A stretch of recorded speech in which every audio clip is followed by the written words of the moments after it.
ছোট্ট একটা রুম, আপনার কবরের মতো, একবারে ফুললি একটা কবর, এতটুকু ছোট, আপনার 4 থেকে 5 ফিট বা এরকম, আর একেবারে একেবারে 1 থেকে 1.5 ফিট এতটুকু, ওই যে টুলটার মতো হবে।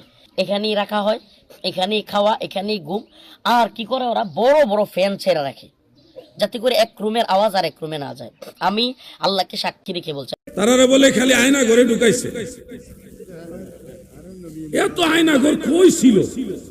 কত মানুষ জেল খাটলো, কেউ কইল না আয়না ঘর আছে। আমিও তো জেলে গেছিলাম, আপনারা কি জানেন না? আমিও তো জেলে গেছিলাম, আয়না ঘর আছে এই খবর তো জানতাম না।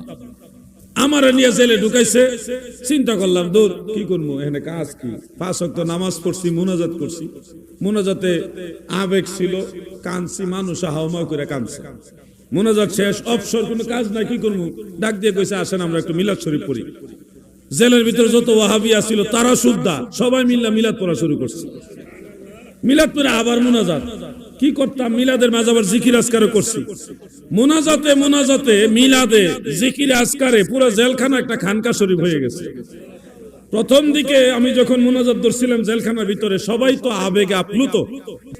এরা মুনাজাত ধরছি বলে যখন কান্দা দিছি আমি, মানুষও কান্দা দিছে। আরে কান্নার রুল, পুলিশে দৌড়াই আইছে, মনে হয়েছে তারা ভয় পেয়ে গেছে, হয়তো কোনো কিছু একটা দুর্ঘটনা হয়েছে, এই জন্য মানুষ সবাই কাঁদতেছে। আইসা থেকে মুনাজাত ধরে সবাই কাঁদতেছে।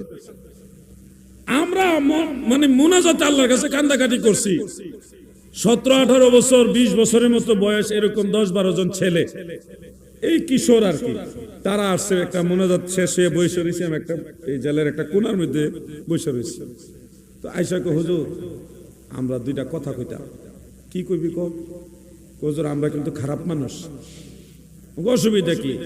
কম বেশি সবাই খারাপ, তোরা কি খারাপ? কি খারাপ করছো? হুজুর আমরা চিন্তাই করি। কি করে?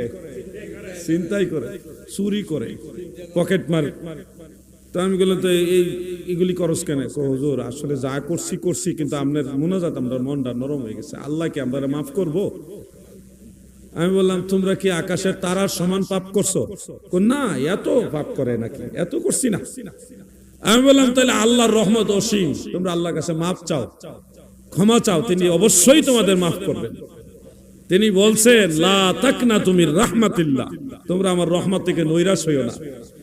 এরপর আমি বললাম যদি আল্লাহর কাছে তোমরা মাফ চাওয়ার পরে মাফ না পায়, তোমাদেরকে আল্লাহ মাফ না করে, তাহলে আমি আল্লাহর কাছে কমু তোমরা মাফ করার লাগা।